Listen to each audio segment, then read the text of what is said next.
take things slowly po, everything. Kung lalo pag startup, ganyan. Ito kasi may pagka-pinkish. So that's cool. What kind of transparent? Go po ng konting chicken, and then a little bit of sweet potato mash, and then the sauce. Sabay-sabay na po. Una pa lang po, sa paggawa ng, for example, recipe costing. Yun po yung gusto ko sana matutunan. Or hindi ko lang paano ma-address sa customers. Kaya seller din po yan sa mga appetizers. Dami mo sinners. Okay lang po yan. Pakibill na lang kami. Sige po.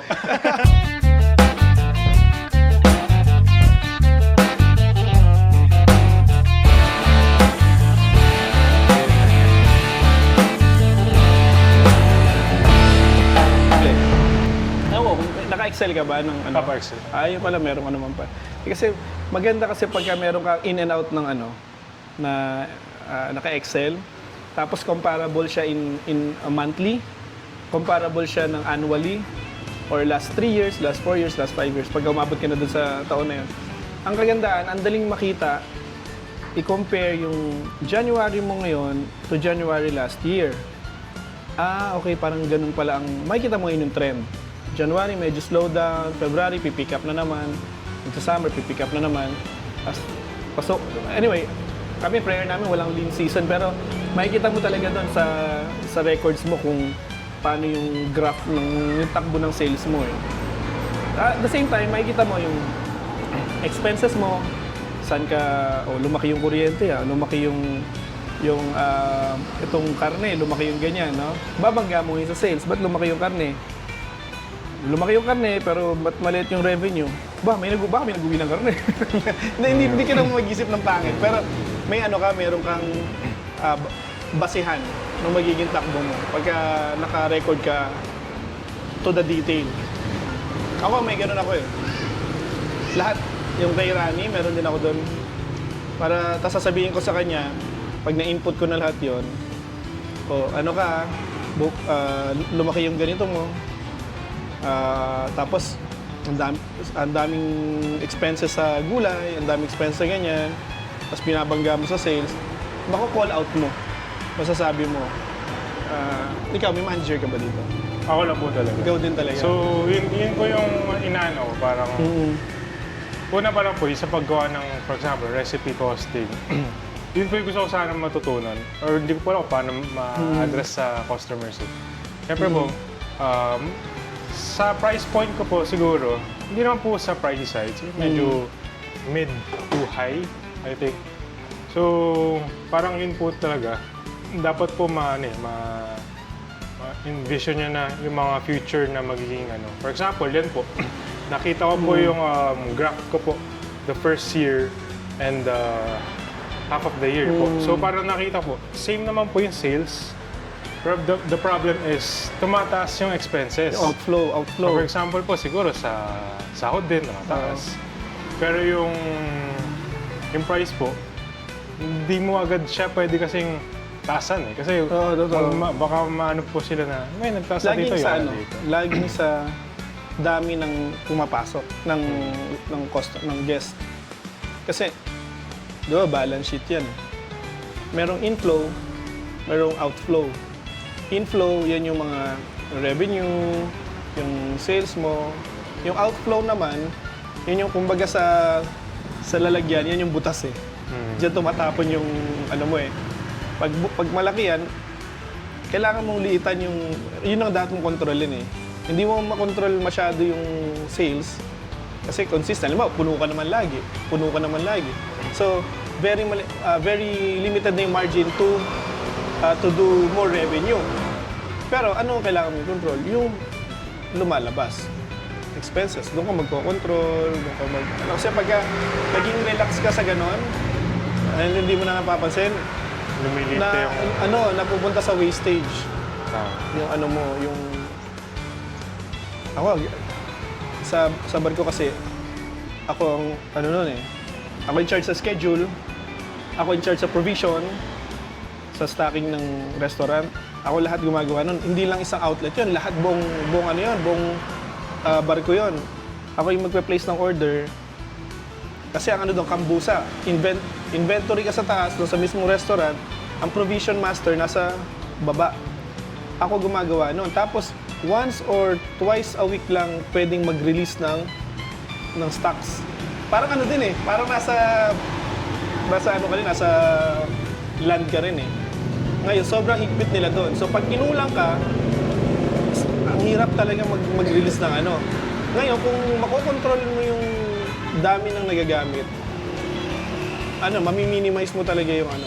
Kailangan nilang gawin yun kasi pagka naging loose sila sa ganun, i-apply natin sa restaurant na maliit. Pag naging loose ka sa mga wastage, spoilage, overhead expense, kuryente, tubig, misking maintenance ng restaurant mo, nasira yung ganyan, hindi iningatan.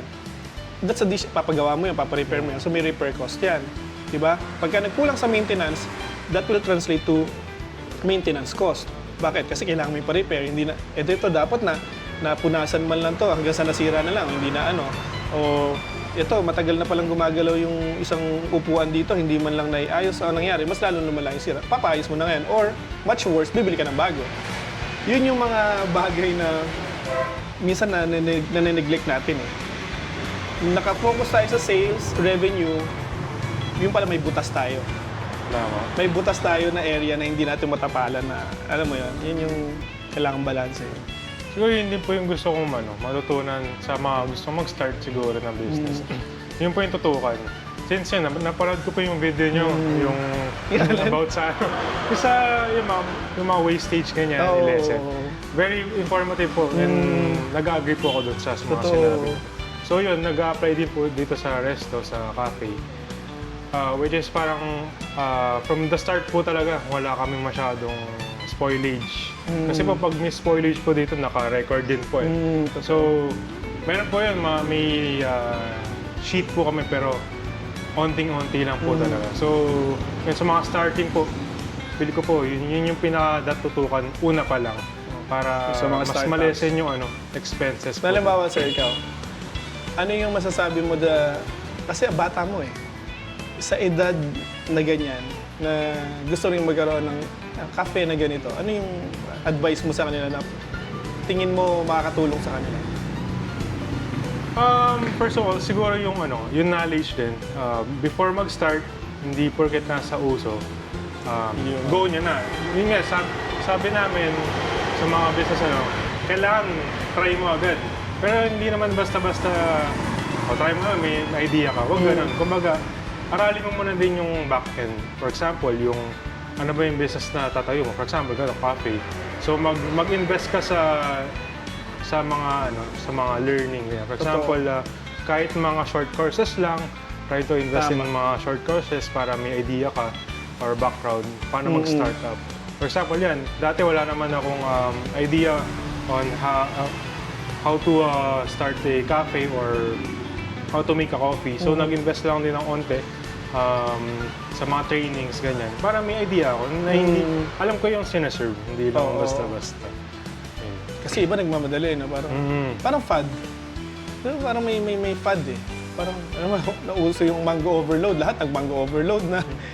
Nauso yung dito na. samgyupsal, nag-samgyupsal na yung So yan, nag-serve din po kami ng quesadilla. Smoked pulled pork quesadilla. So, with a side of ranch. Ito Ranch bestseller. and salsa casera. Salsa, yan.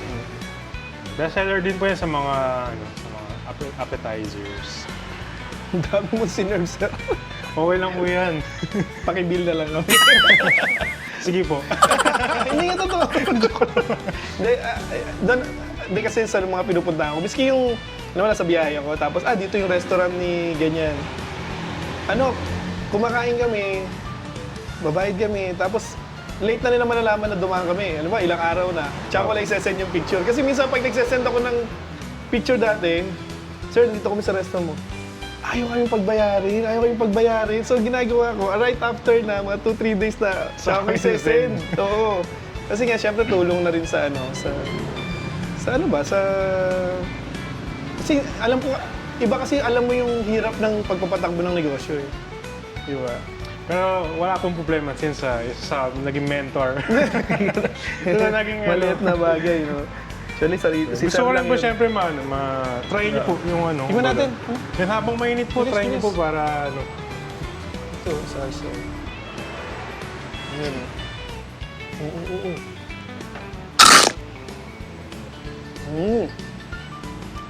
Full pork, sir. Yes po, full pork. Ay, ang sarap. Nasasama natin sila Jilin. Jilin, no?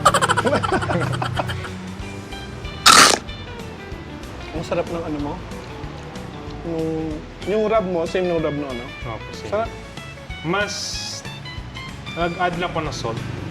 Mas ano siya, no? Mas naglasa siya, no? Kasi yung iba kasi talaga, more on pepper. Okay din pala yung mas salt din. Sarap.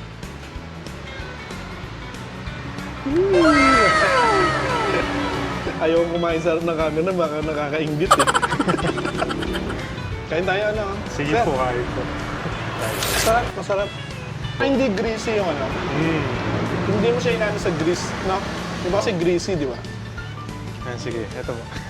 Normal. Last time, last time. Ay, yan o. Inggitin ko lang po yung mga viewers para po Bado na. This one is a smoked chicken. So with sweet potato mash, and then we call it white barbecue. Pero in the US, it's usually called Alabama sauce. Alabama sauce. Pero to make it simple lang po. Yeah. Ito, scallions. Scallops and fried carrots. Yeah. Nice.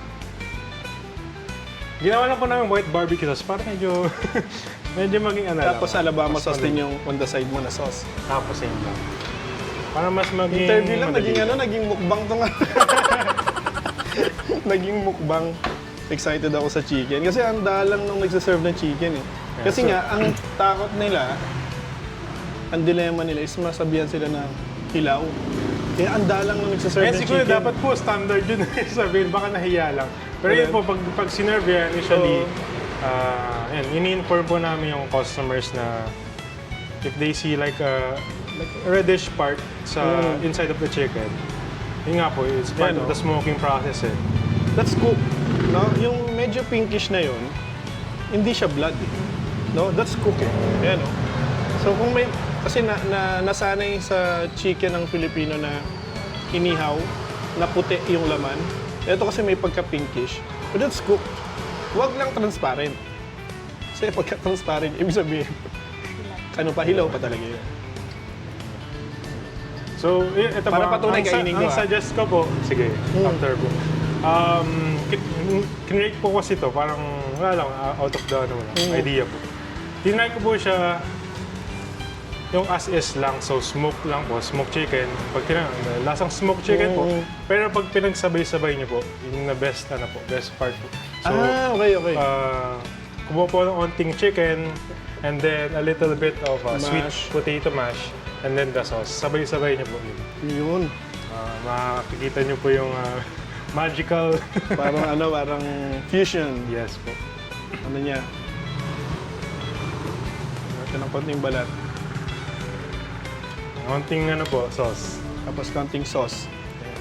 Yan. Parang ano tayo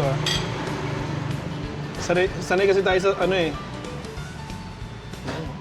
Ayun. Sabay-sabay.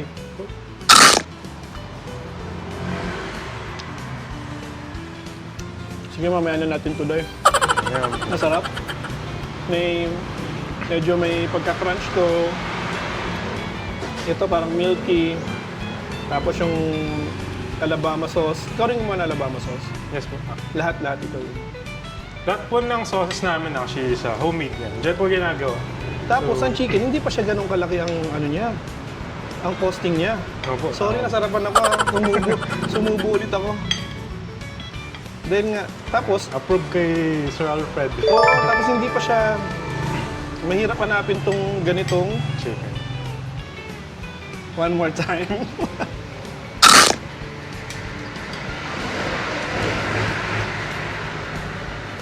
Okay, pwede na natin tapusin yung interview.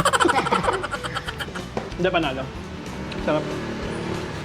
Actually, kahit wala ka ng rice, ganito ng meal na, okay na eh. Buti hindi ka nagra-rice meal, no? Meron din naman po. Usually nga po, iba po talaga. Hindi po may iwasan na, ay walang rice, di mag-order Oo. sila. Pero yun nga po, Tama. sinasabi namin na Yung ganyang style lang po. Sulit na po yun. Busog, Saka ito busog kasi na rin yung po yun. pairing eh, no? Ito talaga yung pairing. Kasi merong kumain sa, dati doon sa smokehouse. Ang sabi nung chef siya sa ibang bansa. Sabi, alam mo, sarap ang pagkain ninyo. Pero dapat hindi rice ang kasama. Dapat patatas, mashed potato, kaya sabi ko, sir, ano po, Filipino, ganyan.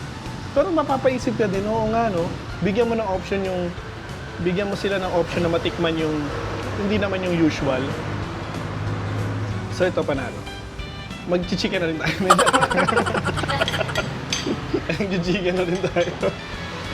Hindi naman ako nag-ano na, siguro, Rani. Basta tamang lang po talaga, parang maging informative lang sa mga guest. Para ma-appreciate din nila yung food na sineserve. Pero sir, siyempre 1.5 years ka na, no? Sa tingin mo, sige, bigyan in 2 years time, saan mo nakikita si Maillard Cafe? Kahit po sana, naghahangad pa rin na expansion. And then yan, nag-iipon pa rin po.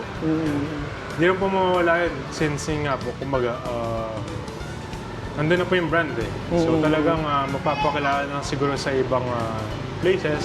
Siguro po, for now, mabulakad mo na po. And then, unti-unti po siguro. Hindi ko po minamadali po kasi nga po, sa akin po yung brand nang galing, hindi naman po ako nag-franchise eh. So, ang gusto ko po mangyari, talagang mapulido every part. System muna, no? Consistency po talaga. Para pag nag-expand, talagang copy-paste na lang ang mangyayari. Mahirap naman yung sobrang laki, papaliit. Maganda yung nag-start ka sa maliit, papalaki. Nakakaba rin po kasi mag-expand na hindi pa pulido. For example, nag-expand ka, naghadali ka, tapos baka lang yung second batch nyo po yung magpabagsak pa sa brand. Totoo. So, Pero isa, dun yung fear ko po. share ko lang Meron isang kakilala ko rin, nagtayo siya ng isang resto. Ang lakas. Doon sa pwesto niya na ang lakas. Sobrang nag-ride siya doon sa lakas nung una niya. Wala pa atang isang taon, nag-put up na siya sa ibang lugar. Ngayon, ang nangyari, ang nagko-cover ng expense niya doon sa isang branch niya, yung unang tinayo niya. So, ang dapat, di ba, kung kita nito, Kayo. yun sustain o maghiwalay dapat. So, yun ang nangyari. Hanggang sa sinara niya yun, ang dami niyang losses, na isara niya rin yung una niya. So, ang siste, imbis na nag-focus muna sa isa, no, parang hindi naman siya greed or parang siguro na-excite lang na doing well tong isa. Put up ako panibago. In just 1 year, nag-normalize yung pasok ng, kasi usually pag bago ka, ang daming gustong makatikim, di ba? Ang daming gustong pumunta. Oo, di ba? Pero after isang buwan, 2 buwan, parang, bumagal na ulit, di ba? Tama. Hindi po yung tinatansya ko dito. For example nga, 1.5 year na po. Okay naman po, consistent naman. Baka po kasi first year lang yung peak eh. So, yun po yung tatansyahin nyo po talaga sa ganitong business. Kung patok ba siya kasi kabalik-balik yung brand mo? Or patok siya kasi trend lang? Yun po yung i-consider. Marami kasi fad eh. Pansinin mo to. Samgyupsal, sir. Ang dami nag-samgyupsal. Hanggang sa naging 199 pa, di ba? Ayun, mga sabay-sabay din nawala, di ba? Nawala din yung mga Tapos meron naman yung mga mango overload, di ba? Yung mga fad lang, milk tea, ang dami ding na Pero at least, ang kagandahan naman sa inyo, sir, hindi lang siya nakafocus on just one product. Full menu kayo. Yes. Di ba? Tapos, kung ang guest mo pupunta, hindi lang naman yun at yun ang kakainin eh. Di ba? Susubukan niya yung lahat. Plus, kung meron ka pang mga pinapasok seasonal or special sa menu, something to look forward sa mga regulars mo na. So, yun, that will keep them coming back eh. Ano yung pinaka-latest mo na pinasok sa menu? Latest? Kasi wala po kasi busy po ako Steaks? sa pag... dati pa yung sa steaks pag, mo. sa steak. Busy po ako sa tawag dito. Ay, actually meron po. Yung chicken, boneless chicken. Yun po kasi parang inaano ko. So, syempre, sa atin po sa Philippines, hindi po natin maano yung pag-trend. Marami talaga. So ngayon po medyo trend yung chicken. So I try to make my own recipe na wala sa iba. Pero andun pa rin yung trend na boneless chicken. So yun, nag-release po ako ng 4 flavors, 5 flavors. So yun, nagugustuhan din po na. So, Tapos diba, pag may uso mga din yung- bago po talaga yan, check po namin. How's the food po? Kamusta? I-improve ko rin. Para ano lang, yung mga wings dati, di ba? Ang dami naglabas ng wings dati, no? So, kailangan talaga din, yun nga, tama, huwag magmadali, perfect muna yung recipe, no? Pero ito, ayos na, sarap yun. Sarap. Patapusin na natin ito para makain na natin ito. Hindi, ano na lang, sir. Siyempre, di ba, mostly nang napag-usapan natin challenges, mga tips, advice, experiences sa restaurant. Siguro ano na lang yung pinaka rewarding na nakita mo? Yung mula na sinimula mo to, ano yung pinaka natuwa ka na naging rewarding para sa iyo as a restaurant owner? Yun po siguro, since yun nga, ako po nag-start po lahat from recipes, yan, yung mga ideas, yung design. First day pa lang po, sobrang overwhelming na nung naging ano po ng customers, yung nakita ko sa customers. So marami talagang naging regulars yan, maraming tumangkilik sa brand. So yun po yung nakakatuwa. Kahit na hindi po maiwasan kasi may mga negative feedback din. Pero thankful po, sobrang onti lang din nun. Then, ginagawa po ng paraan. For example, yung mga first 3 months po siguro merong nagreklamo. For example, hindi man po sa food and service. For example, ito po, bago lang po kasi construction, may mga tumutulog, ganyan. May mga hindi nyo po makikita in the future na problem. So, nag-comment po siya, nag-review, ganyan. Pero nag-try po kami mag-bounce back sa kanya. So, we approached them. Nag-message po kami talaga. Totoo. Kung okay lang po bumalik kayo, ganyan. Tapos Yes. po kami. Yung bumalik po sila, tapos continuous pa rin po sila. Ganun eh. Minsan yung sinasabi ko nga, yung pinaka most demanding or yung pinaka nag-complain, pag na-turn around mo siya pa yung magiging diehard ano mo supporter mo. Kasi nga, may ginawa ka, you've done something, di ba? May ginawa ka to rectify yung ano, pinakinggan siya, ni-rectify. So, yung pala yung pinaka-rewarding sa'yo, sir, no? Yung, I think lahat naman ng business owners, yung may mapasaya ka na guest, masatisfy ka. So, ang tawag dun is overall customer experience. Eh. Hindi, ang customer experience, it doesn't really mean that you're perfect, pero out of your, aside from your flaws, may mga mali, may mga sablay, may mga hindi ka na inaasahan, pero still, na-please mo yung, yung guest mo, di ba? Na-address mo yung concern niya. So, yun po, balik po tayo sa parang topic kanina, sa ego. For example, yun, inano po yung ego niyo po. Pero pag tinanggal niyo po, doon po maging continuous yung business niyo. For example, yun nga po, mas naging ano kayo, may ego. Eh, sila nawala yung wall. Sila po yung ano eh, kumbaga, sila po yung magbibigay ng ano sa iyo, ng profit eh, yung mga guests. So, part talaga po sila ng business. Hindi porket ikaw owner niyan, ikaw gumawa recipe niyan, perfect ka na. Dapat intindihan niyo rin po yung yung side nila para diba, connection with the guest, hindi ma-serve lang po and magka-profit. Yun po talaga. Ito. Yung madalas kong sinasabi pagka ikausap ako, pag may pumasok na isa sa restaurant, hindi isa lang yan. May kapatid yan, may kaibigan yan, may kamag-anak yan. Look at him as parang 20 persons or 30 persons yung connections niya. Ang tawag doon is net promotion or net promoting. Ibig sabihin ng net promotion, yung isang tao na yon can bring you more guests through recommendation, referral, di ba? Word of mouth, di ba? Yun yung marketing na hindi kayang talunin ng basta social media. Kasi ito, tangible. Ibig sabihin, pumasok na sa restaurant mo. Nakasubok ng produkto mo, nirecommend ka sa iba, baka hindi lang nagsasabi sa'yo, kumain pala dito dahil nakita kinainan nung ano, o na-recommenda ka mo. Sir, ano na lang, parting words, ano yung pinaka, ano mo, gusto mong sabihin sa mga crafters, restaurant owners na nagsisim, startups, no? Especially sa mga kabataan, galaw-galaw naman. Maano mo lang, nag-joke lang, peace tayo dyan. Ano yung gusto mong sabihin? Yun po, gaya po ng sabi ko kanina, invest on knowledge. And after that, siguro, take things slowly po, everything. Kung lalo pag startup, ganyan, kung ba yung hindi nyo pa po sure yung magiging outcome, unti-untiin nyo muna po. Tapos hanggang sa makita nyo na yung facing, makita nyo na yung ano yung pwedeng improve. Yun. Hanggang sa tumagal kayo, makikita nyo na, okay, ano na pala, pwede na itong iwanan. Kasi nga, nandun na yung standard, nandun na yung ano.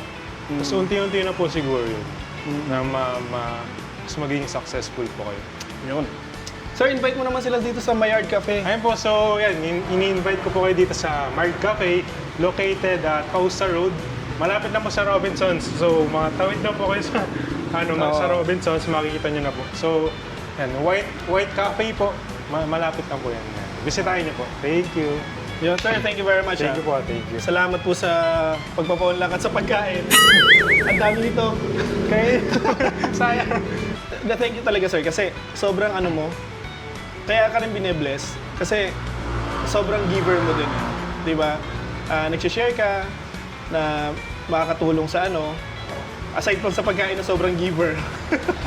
Siyempre yung mga shinare ni sir is gold yan para sa mga aspiring, makakapanood itong video na to, na siguro iba makakakuha ng kumpiyansa at lakas ng loob at age 26 to run his own restaurant or cafe, napakalaking laking tulong sa kanila. So yun lang, thank you very much for watching. Hopefully you'll visit Maillard Cafe. Pagka napunta kayo sa Malolos City, huwag niyo palagpasin ang pagpunta rito.